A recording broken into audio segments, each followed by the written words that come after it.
Okay, I'm back out hiking, and you'll probably hear the stream down there. I've taken a different route today. I'm in the same area, but I've taken a different route. You should hear bells as well. They're the bells of cattle. And yeah, down there you could see different vegetable gardens, little patches, vegetable patches. And there was a waterfall, not very big, but a waterfall. So on the way back I might be able to record it. Just comes down from the vegetation and then it flows across the path.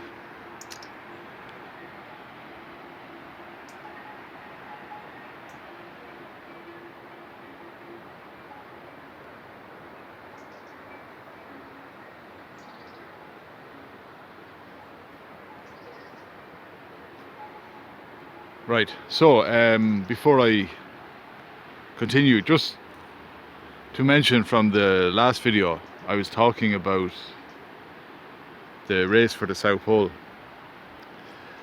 between Amundsen and Scott.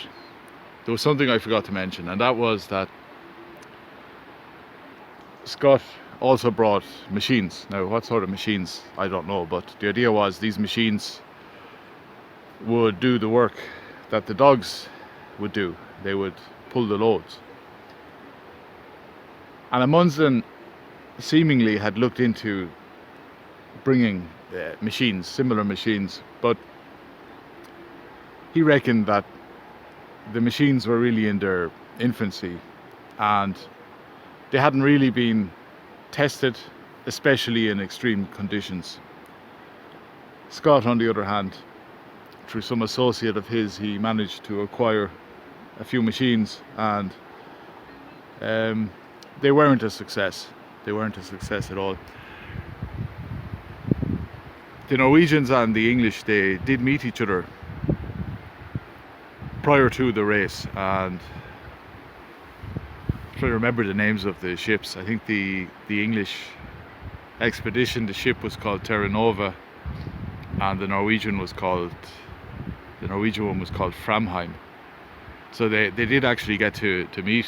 I think the Norwegians boarded the English ship and they were shown around and they were shown the machines, and a lot of the Norwegians were very nervous when they saw the machines because they thought, oh my god, the English have these things that can pull loads, these machines, these unstoppable machines.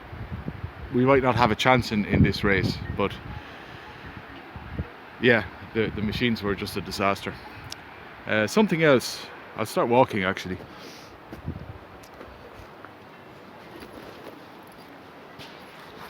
The reason I'm standing here is because there is a wind. So if I venture out here, this video might become very noisy. You might not be able to understand me, I don't know. But anyway,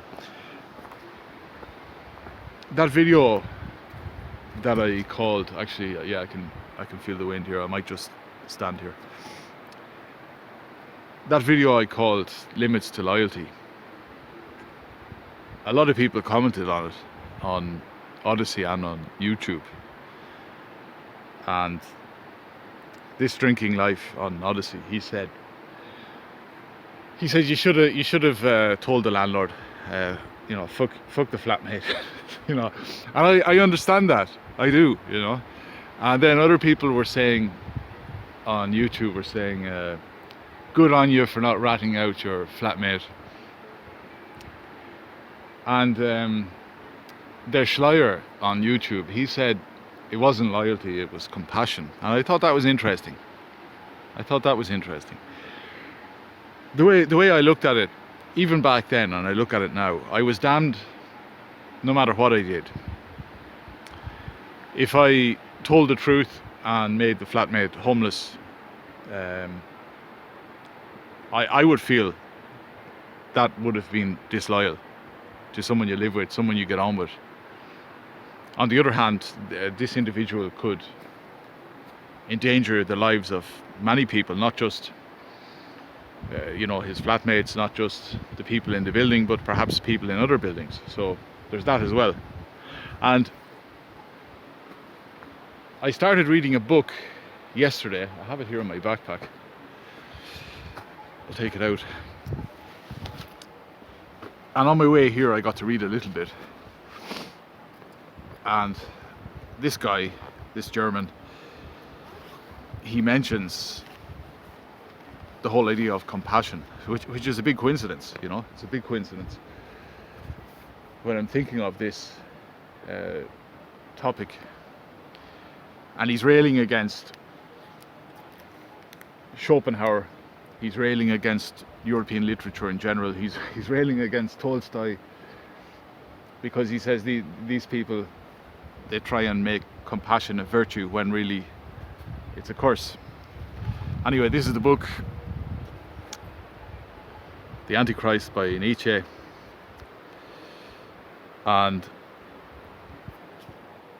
I do think it's interesting because it's actually very easy to be compassionate, I think anyway. It's easy to be compassionate.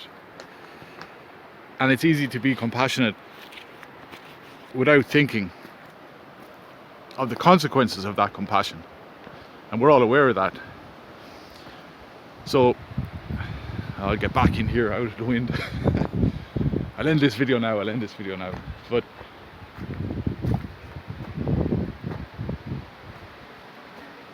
showing compassion, obviously, you know, we do think it's a good thing.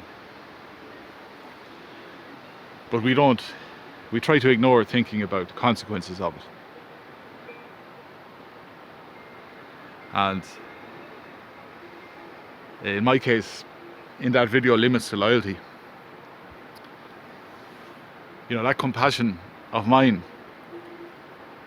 could have been horrendously bad for many, many people. I'll leave it there.